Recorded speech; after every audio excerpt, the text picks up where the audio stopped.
Muy buenas noches, respetables hermanos, hermanas, amigos y amigas en el Señor. Nuevamente está con ustedes el hermano Alexander Castellanos, siempre desde la Iglesia de Cristo en la República de El Salvador. Estoy transmitiendo a través de Mensaje para Salvación en mi programa Cultivando Vidas para Cristo, que presento todos los días lunes a las 7 de la noche. Le doy gracias a Dios y a ustedes porque se conectan para escuchar mensajes que edifican y que fortalecen nuestra vida en el Señor. Antes de declarar o de expresar lo que voy a presentar, quiero que me acompañen en oración para pedir la dirección de nuestro Señor. Padre Celestial, te damos las gracias porque de nuevo me permites este día lunes presentar este mensaje en relación a la palabra de nuestro Señor y que sea de mucha ayuda para quienes lo escuchen. Gracias, Señor, por esta oportunidad que me das. Permite que mientras me des la vida, me des fuerza desde todo aspecto, tanto en lo físico, en la salud y también en lo espiritual, para presentar tu mensaje divino. En el nombre de nuestro Señor Jesucristo. Amén. Como ustedes saben, estoy presentando estudios sobre la carta del apóstol Pablo a los filipenses. Y el lunes recién pasado presenté el tema cómo se requiere que trabaje el cristiano. Presenté la primera parte y yo les hablé a ustedes de que hoy este día iba a presentar una segunda parte, de manera que voy a hacer un ligero recordatorio de lo que estuvimos estudiando en la clase que tuvimos el lunes pasado. Hablé del trabajo que se le pide y hablé de la necesidad de obedecer, como también de la necesidad de trabajar. Entonces, hemos estado viendo los aspectos que implican en lo que es el creer. Y voy a seguir hablando acerca de esto para continuar con esta cadena de pensamiento que les he venido presentando. Creer implica precisamente obedecer. Es una trágica trampa pensar que creer es simplemente una cuestión de reconocer que algo es verdad. No es así. Aún los demonios reconocen que Dios y Jesús son reales, pero no por ello dejan de ser malos, ni por esa creencia son salvos. Hay que entender esto. Muchas personas dicen, pero mire, si yo creo en el Señor Jesús, es mentira, porque no hacen la voluntad de nuestro Dios. El creer es obedecer lo que el Señor Jesucristo nos dice. ¿Cree usted en el seguro, por ejemplo, contra incendios? Yo creo. El problema es que muchas veces no pagamos un seguro contra incendios porque los recursos económicos no los tenemos. Entonces, ¿por qué pongo este ejemplo?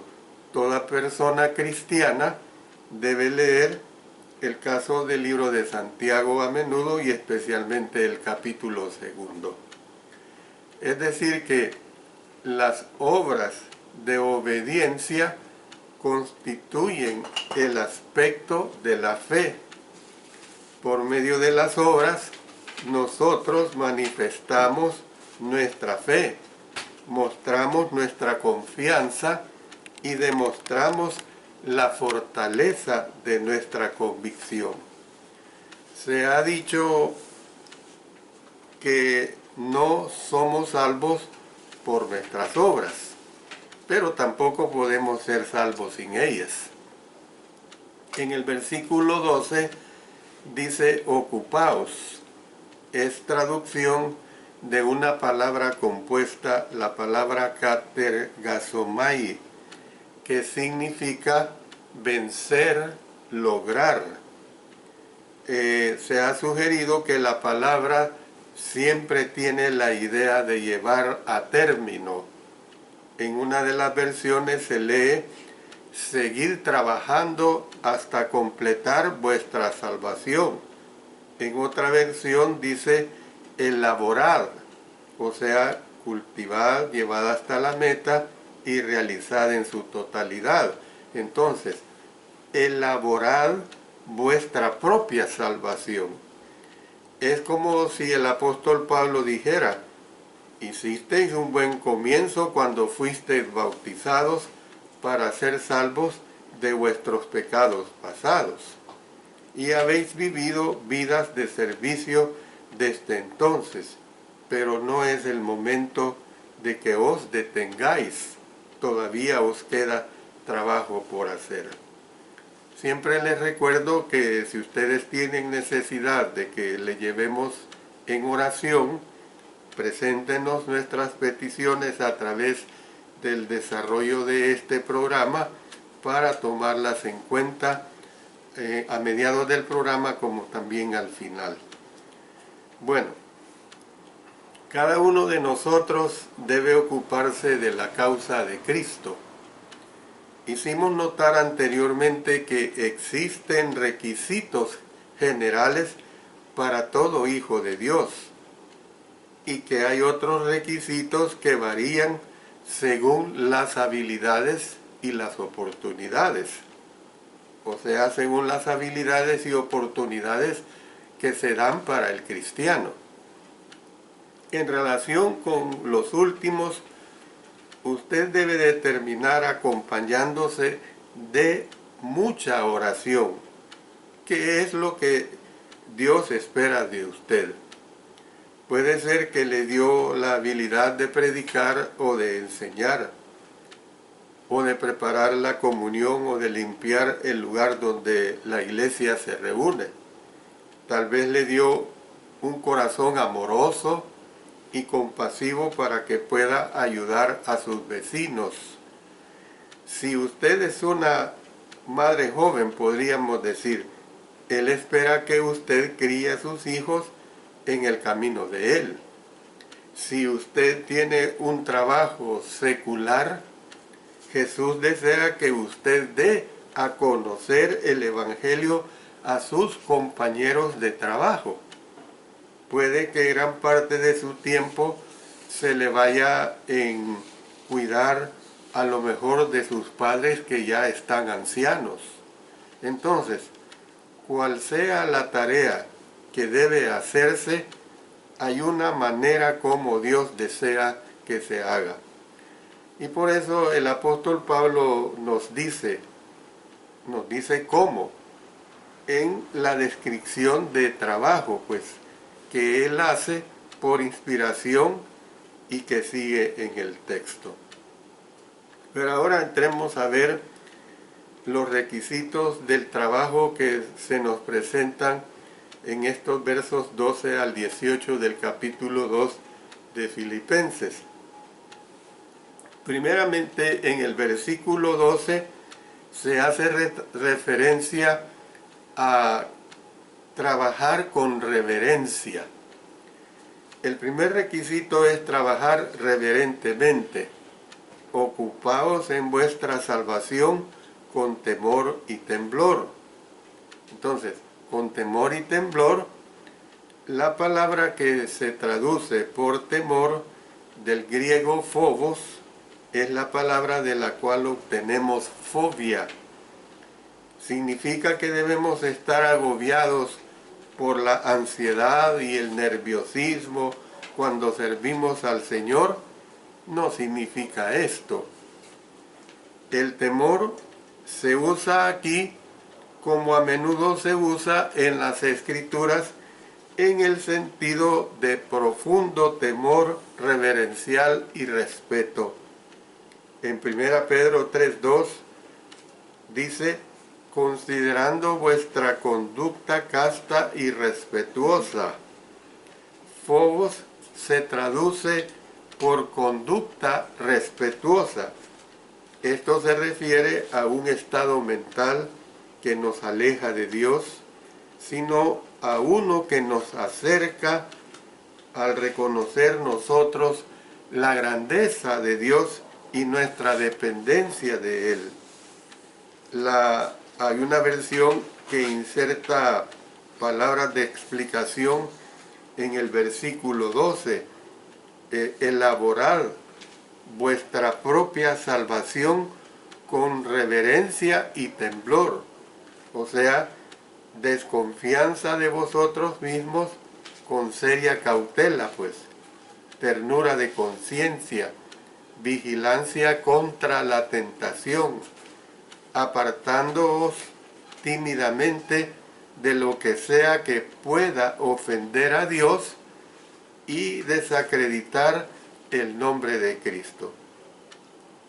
Al servir a Dios, no debemos ser paralizados por el temor, sino que al mismo tiempo no debemos olvidar la seriedad de nuestra tarea y la grandeza de aquel a quien servimos. No dejemos de servir a Dios, agradándole con temor y reverencia. Hebreos 12:28. ¿Qué es lo que nos dice? Así que recibiendo nosotros un reino inconmovible, tengamos gratitud y mediante ella sirvamos a Dios agradándole con temor y reverencia. Bueno, el versículo 13 de este capítulo 2 de Filipenses considera que se trabaje con seguridad. Es bien importante que cuando hagamos el trabajo de Dios, trabajemos con plena seguridad. Puede que alguien diga, trabajar para Dios suena difícil, no creo que pueda hacerlo. Entienda que no se espera que usted lo haga solo. El Señor le da a usted sus preceptos, pero también le da poder. El segundo requisito es trabajar pues con seguridad. Esto es entendimiento que Dios le ayuda pues. El apóstol Pablo siguió diciendo, porque Dios es el que en vosotros produce así el querer como el hacer por su buena voluntad. Versículo 13. El verbo griego que se traduce por hacer es energein. Es la palabra de la cual se deriva energía y dar energía. La palabra se encuentra 2 veces en el versículo 13. La primera vez se traduce por produce y la segunda se traduce por hacer. Entonces, Dios nos da energía. ¿En relación con qué es que Él nos da energía? Para trabajar para Él necesitamos por lo menos 2 cosas. 1, el deseo de hacerlo. Y 2, la capacidad para hacerlo. Estas 2 cosas van totalmente aunadas. El texto declara que Él ayuda con las 2 cosas. Él produce en nosotros el querer así como el hacer. En otra versión se lee, Dios trabaja en vosotros para haceros dispuestos y capaces para obedecerle. En otra versión se expresa, Él os capacita tanto para desear como para realizar su buena voluntad. Entonces, la interrogante es, ¿Hace Dios esto milagrosamente? La respuesta es no. Comentamos anteriormente algunas de las maneras como Dios actúa en nosotros. Puede incluso actuar para producir la voluntad o el deseo de trabajar. La voluntad recibe estímulo por medio de 1. La lectura de las Escrituras. 2. Un sermón oportuno. 3. El ánimo que da un amigo cristiano. 4. El llamado de la conciencia. Todos estos factores son parte de la actuación de Dios en nuestras vidas. Lo importante no es entender exactamente cómo actúa Él en nosotros, sino aceptar que actúa en nosotros. Dios no nos da trabajo para después alejarse, dejándonos para, como quien dice, forcejear nosotros solos con la tarea. Él se queda con nosotros. Jamás estamos solos cuando le servimos. Mire lo que dice en Mateo 28:20 cuando le dio la misión a sus discípulos, enseñándoles que guarden todas las cosas que os he mandado. Y he aquí yo estoy con vosotros todos los días. Noten, todos los días hasta el fin del mundo. Amén. Dios actúa en nosotros por su buena voluntad. A Él le place cuando le servimos con voluntad y con diligencia. No le agrada la desobediencia y por supuesto que le destroza el corazón cuando alguien muere en estado de rebeldía. No obstante, pues, le agrada cuando la gente se vuelve del pecado a la justicia. Noten lo que dice en el Salmo 5:4, porque tú no eres un Dios que se complace en la maldad. El malo no habitará junto a ti. Luego en Ezequiel 18:23 y 32, quiero yo la muerte del impío, dice Jehová el Señor, no vivirá si se apartare de sus caminos, porque no quiero la muerte del que muere, dice Jehová el Señor. Convertíos pues y viviréis. El versículo 12 dice que hemos de ocuparnos, es decir, que actuar en nuestra salvación. Pero el versículo 13 dice que Dios actúa en nosotros.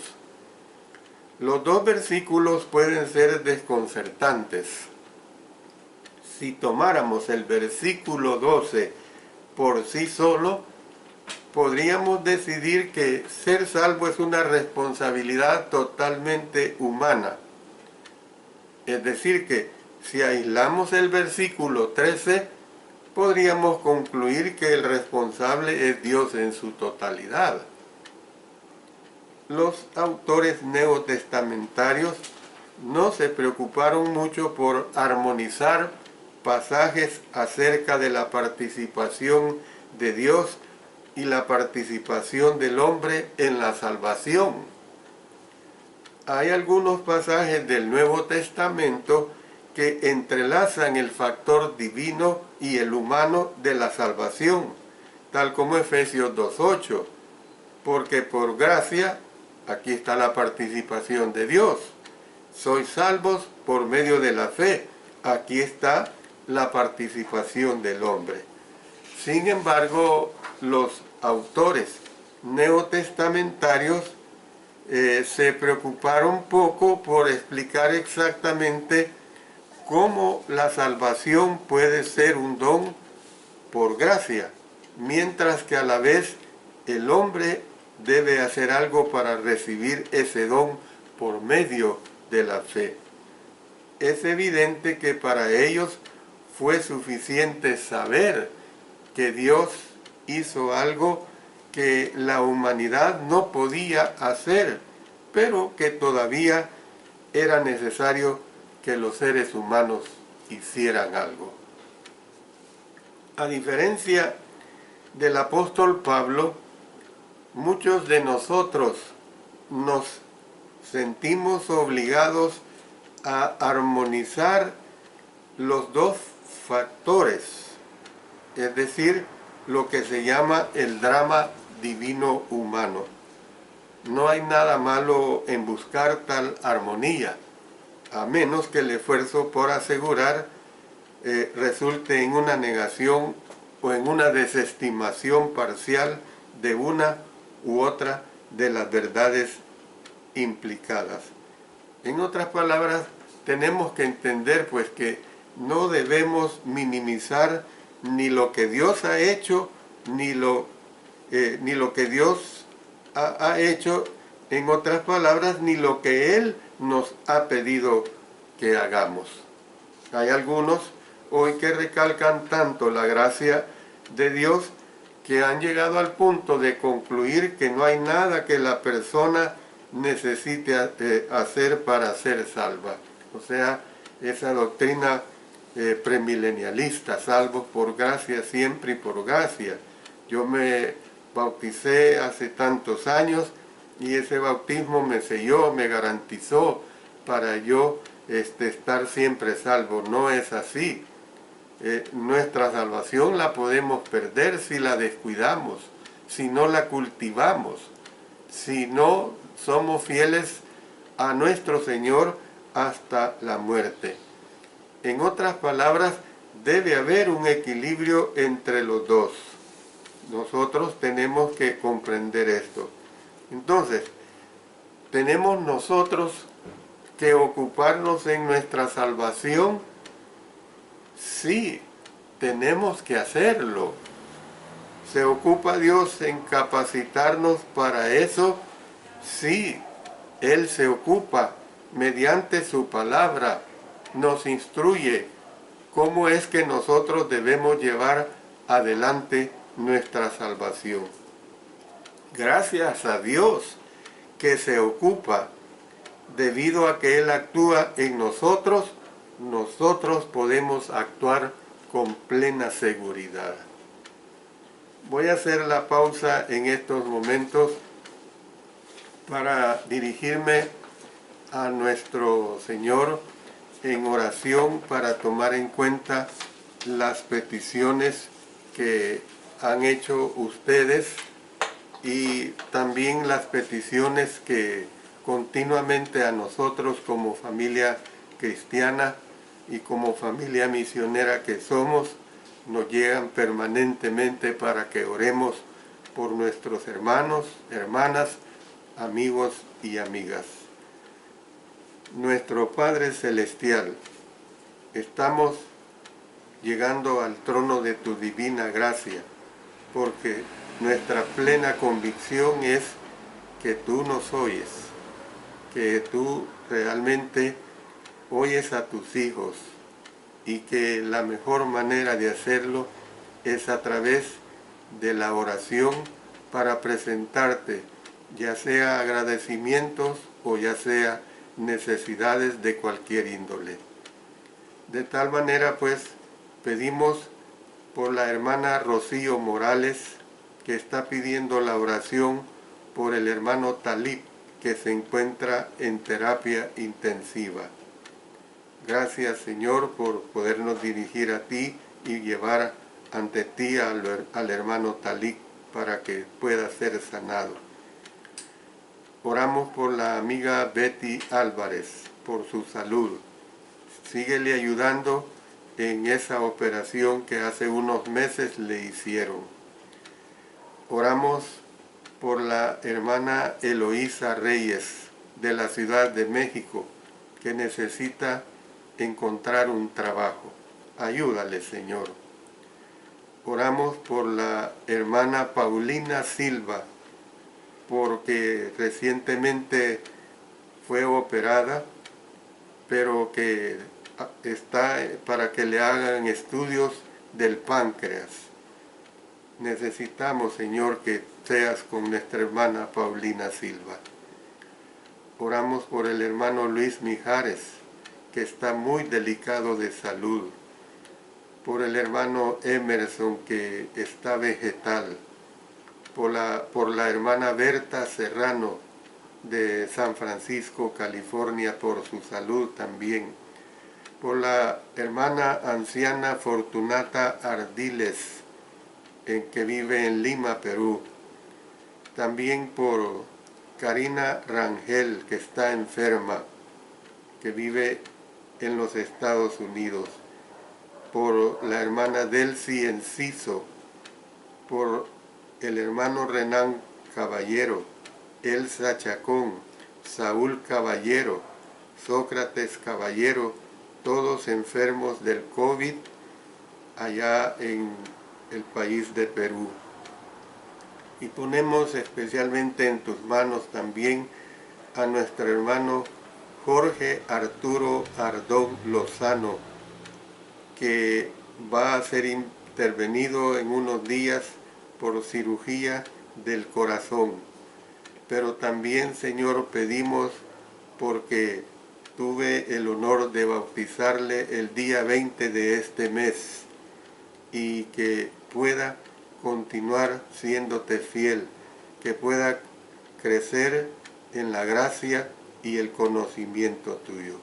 Señor, en tus manos ponemos todas estas peticiones, todas estas necesidades.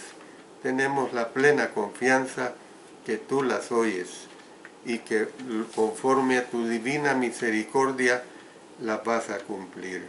Oramos en el poderoso nombre de nuestro Señor Jesucristo. Amén. Amén. Bueno, continúo en este interesante tema de el trabajo, pues, del cristiano, ese trabajo tan especial, cómo es que se requiere que trabaje el cristiano.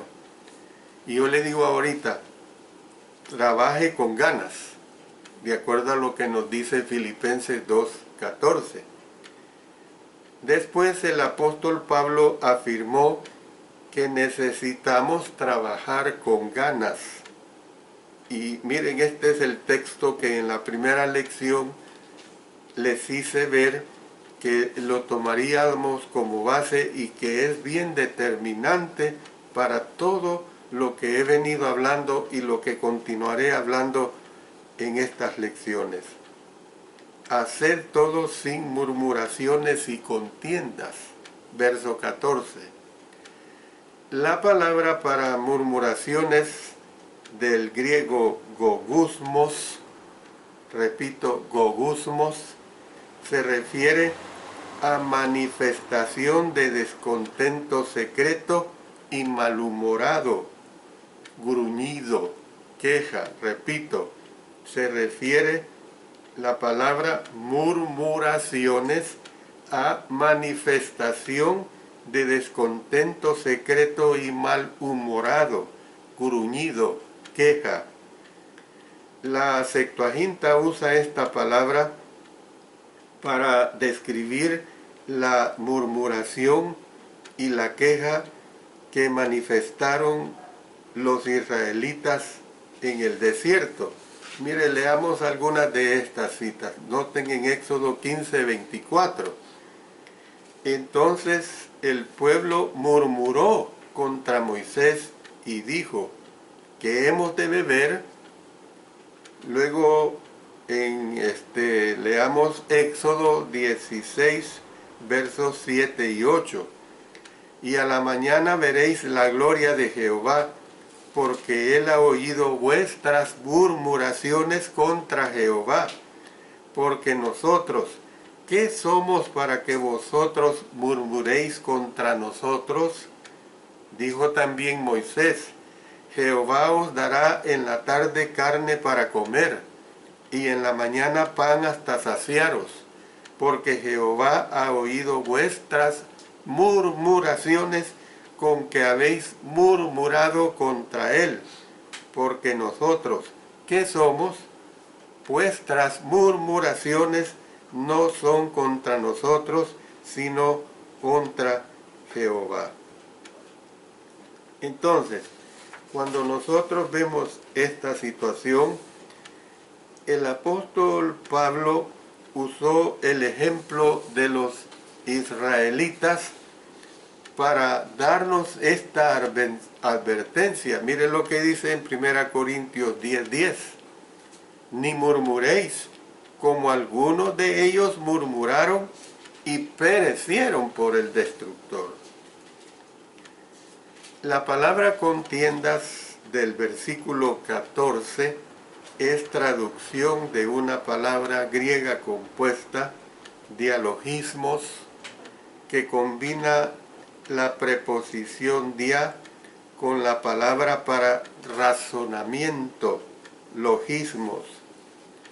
La palabra se refiere a razonamiento hacia adentro, pero el significado predominante en el Nuevo Testamento es malos pensamientos.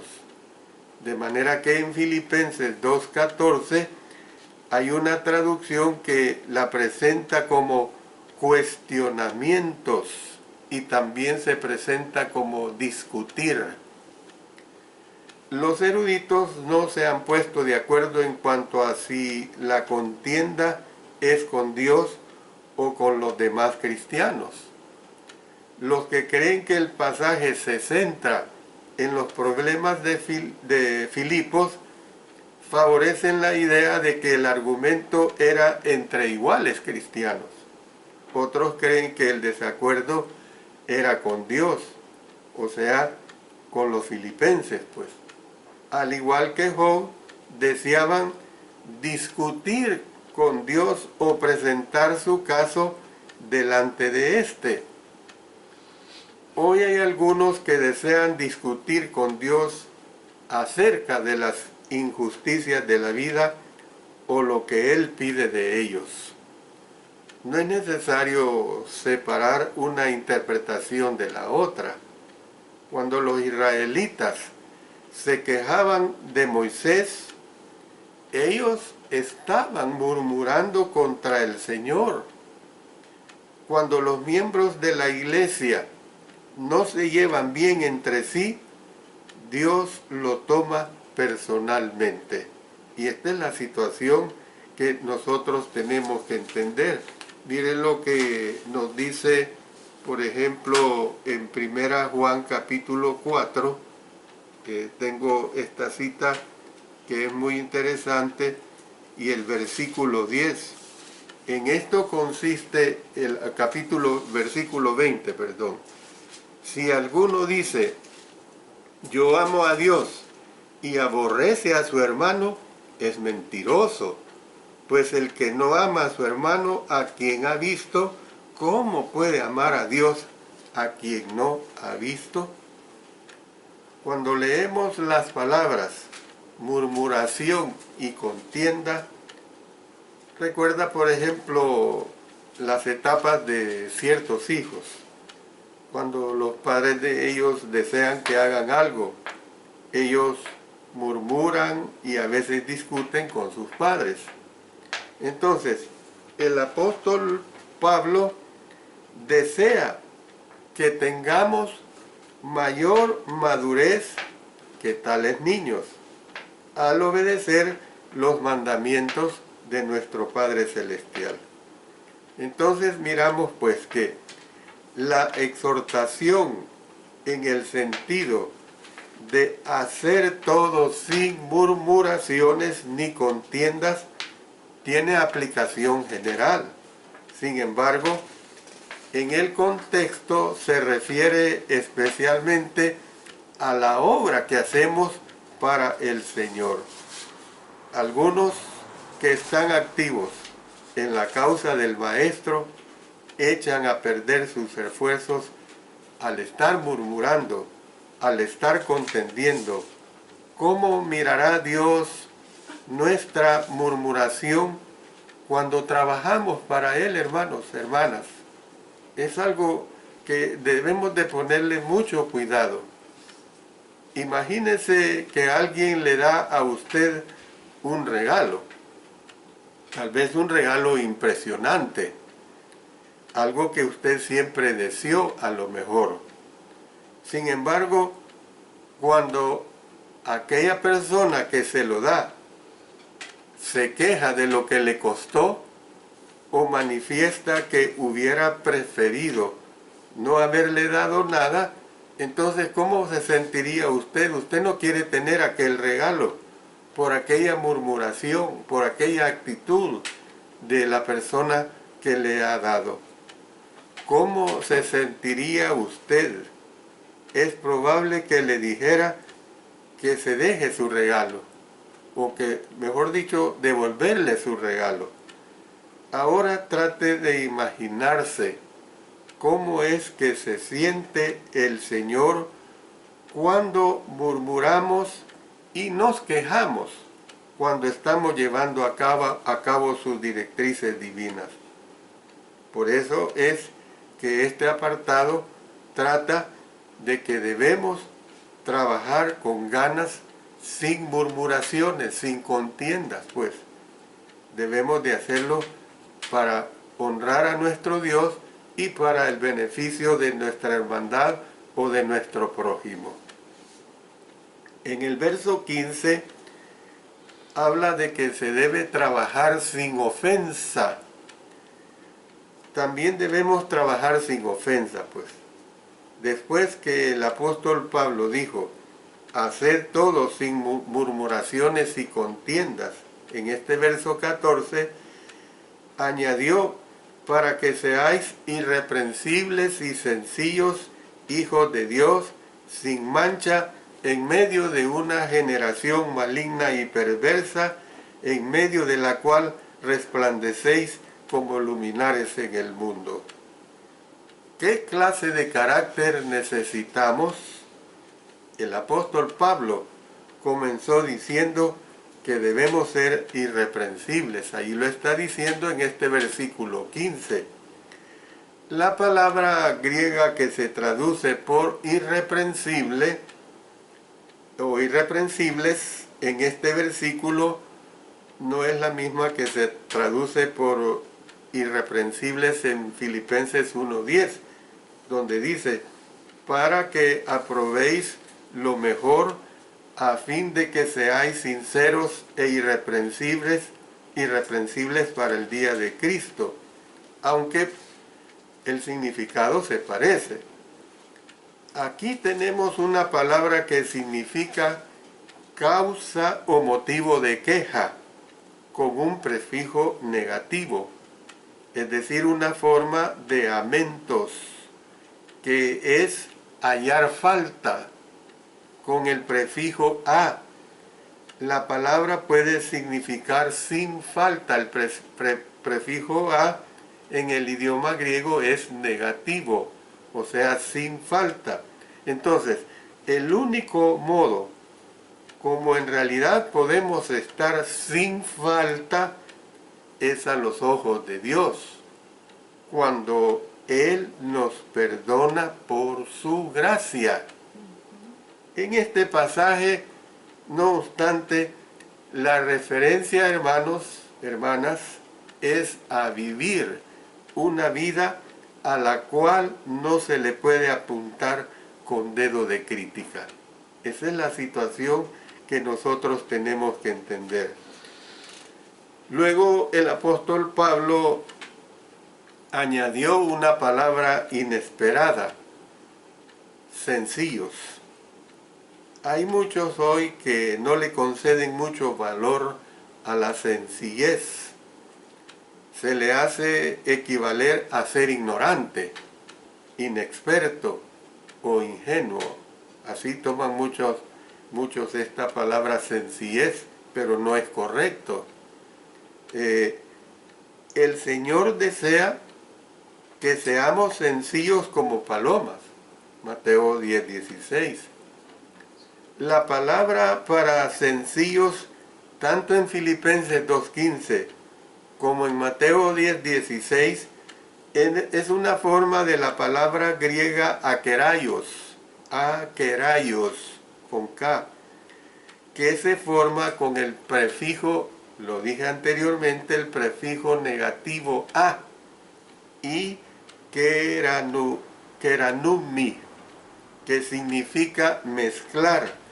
Entonces, ¿qué es lo que significa? Significa el ser sencillo, pues sin mezclar. Los griegos usaban este vocablo para hacer referencia al vino que no se había mezclado con agua o al metal que no se había mezclado con otros metales, sencillo. Imagínense, o sea, puro pues. En el texto que estamos estudiando, describe la clase de corazón que el Señor pide. Un corazón bueno que no esté mezclado con la maldad. En la Nueva Versión Internacional se lee puros, lo que hace unos momentos les decía. No basta, hermanos, con que seamos buenos por fuera, o sea, irreprensibles, ¿verdad? Externamente, a mis hermanos, a las personas, yo puedo ser irreprensible, eso es por fuera. Pero no basta con que seamos buenos por fuera, sino que también debemos de ser buenos por dentro, o sea, inocentes en otras palabras. Entonces, ¿qué es lo que nosotros vemos? Que las cualidades de ser irreprensibles y sencillos se resumen en la frase sin mancha. Sin mancha es traducción de una sola palabra griega que pone el prefijo negativo a antes de la palabra momos, que es la palabra para culpa, falta, ridículo o desgracia.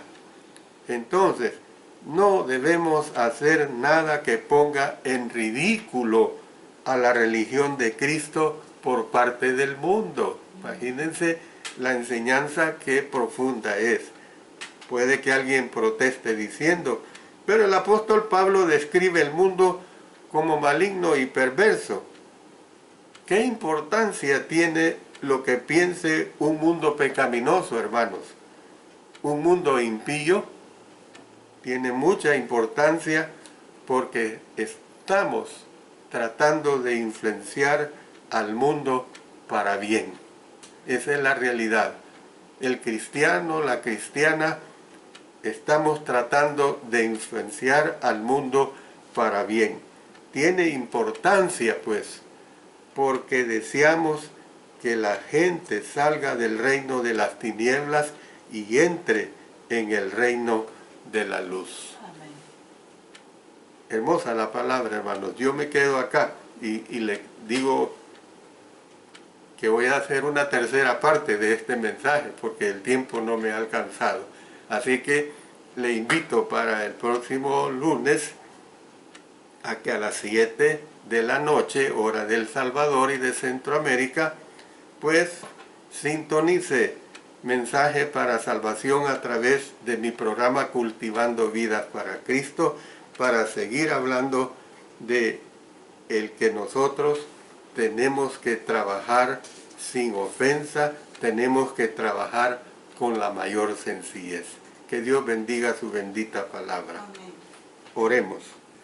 Padre Celestial, nuestra oración continúa por el cuerpo médico aquí en nuestra nación, como en el mundo entero, por esta pandemia que ha llegado, por este virus que ya ha causado tanta muerte. Sé con todos los enfermos en el mundo. Gracias damos, Señor, porque tenemos un presidente humanitario que se preocupa por el bienestar, por la salud. Gracias porque ya muchas personas, comenzando con el personal médico, se les ha aplicado la vacuna. Nuestro ruego es que también nosotros de la tercera edad y todo el mundo se le pueda aplicar esta vacuna para detener este mal de este virus. Gracias, Señor, por todas las bendiciones que de ti recibimos cada día de nuestras vidas. en tus manos nos ponemos. Ayúdanos a ser siervos útiles, cristianos útiles, y que nunca descuidemos nuestro camino al cielo. Oramos en el nombre de nuestro Señor Jesucristo. Amén. Amén.